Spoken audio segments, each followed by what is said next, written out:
দপ্তরের উদ্যোগে নামখানা ব্লকের যুব আধিকারিকের উদ্যোগে এবং পঞ্চায়েত সমিতি নামখানা পঞ্চায়েত সমিতির উদ্যোগে অনুষ্ঠিত হচ্ছে দক্ষিণ চন্দ্রনগর স্টেডিয়াম ময়দানে সুন্দরবন খেল দিবস, সুন্দরবন খেলা হবে দিবস উদযাপন। সেই খেলা হবে দিবস উদযাপনে প্রথমার্ধের খেলা শেষ হয়েছে। ভেদারগঞ্জ একাদশ তাদের নামের পাশে 2টি গোলের সংখ্যা লিখে নিয়েছে, আর মৌসুমী একাদশ 0। দ্বিতীয়ার্ধের খেলায় দেখা যাক কি করতে পারে। এই মুহূর্তে মাঠের পূর্ব পাশে গোল সামলাচ্ছে ভেদারগঞ্জ একাদশ, আর মাঠের পশ্চিম পাশে রয়েছে মৌসুমী একাদশ। দুই পঞ্চায়েতের 2 সেরা দল নিয়ে আজকের খেলা হবে দিবস অনুষ্ঠিত হচ্ছে।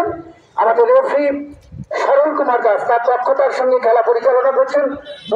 লাইন্সম্যান তাদের দক্ষতার সঙ্গে তারা খেলা এগিয়ে নিয়ে চলেছে। সঙ্গত কারণে ফাউল ভেদারগঞ্জের অনুকূলে।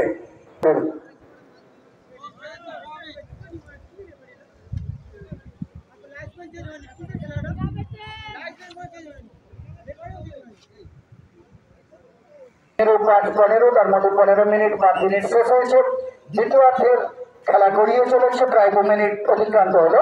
এই মুহূর্তে খেলার ফলাফল ভেদারগঞ্জ 2 মৌসুমী 0।